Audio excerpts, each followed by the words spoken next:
د اوروج خپرندوی ادارې لخوا د مال خبري څانګې ته ښه راغلاست. پرون یکشنبه د 1402 لمریز کال د دلوي میاشتې 15مه د هرات ولایت د زندجان ولسوالۍ په 15 کلو کې د زلزله ځپلو لپاره د 1544 استوګنیزو کورونو د پروژې د بشپړولو او د ګټې اخیستنې مراسم ترسره شول. دا د هرات د زلزله ځپلو ته د استوګنې د کورونو د جوړولو تر ټولو ستره پروژه ده چې د افغانستان د اسلامي امارات په بودیجه د هرات د زلزله ځپلو سره د مبارزې د کمیسیون له لوري پلي شوې وه. د روغتیا نړیوال سازمان په افغانستان کې د جنوري په وروستیو 2 اونیو کې د تنفسي ناروغیو د زیاتوالي خبر ورکړی دی.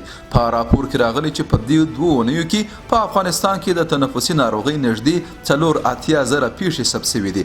د دغه سازمان د شمیرو پر بنسټ د روان زېږدیز کال د جنوري له لومړۍ نیټې څخه تر 28مې نیټې پورې په افغانستان کې د تنفسي ناروغیو 1,650,250 پیښې ثبت شوي چې له دې جملې څخه 338 تنه د افغانستان په 14 ولایتونو کې د دغې ناروغۍ له امله مړه شوي دي. د پاکستان موقت کابینې د 1.4 میلیونو راجستر شوو افغان مهاجرینو د موجودیت موده د 2024 کال تر مارچ پورې غځولې ده. د پاکستان رسنیو د راپورونو پر بنسټ دغه پریکړه د کابینې په وروستي غونډه کې د یو شمېر پاکستاني چارواکو له مخالفت سره شوې ده.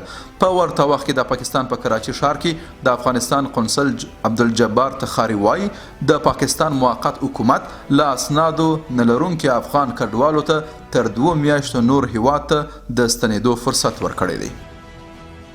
د اسلامي امارت ویاند ذبیح الله مجاهد د یوې خبرپاڼې په خپرولو سره د مالیې وزارت د 1402 کال دندو بیان کړی دی. په خبرپاڼې کې راغلی چې په 1402 کال کې دغو شرکتونو د پورونو د مخکینی حکومت 180 میلیارد افغاني ځینې پوروړی و 10 سلنه یې ادا شوې ده او 1 میلیون دولتي کارکوونکو ته معاشونه ورکول شوي چې له دې جملې څخه 88,981 ښځینه کارکوونکي دي چې دا د دې وزارت له مثبتو دندو څخه دي.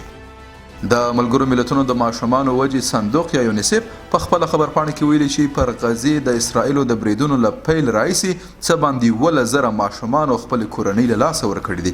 د یونیسف په وینا د غزې نږدې ټول 1 میلیون ماشومان رواني روغتیا مرستې ته اړتیا لري. له ملتیا مو مننه.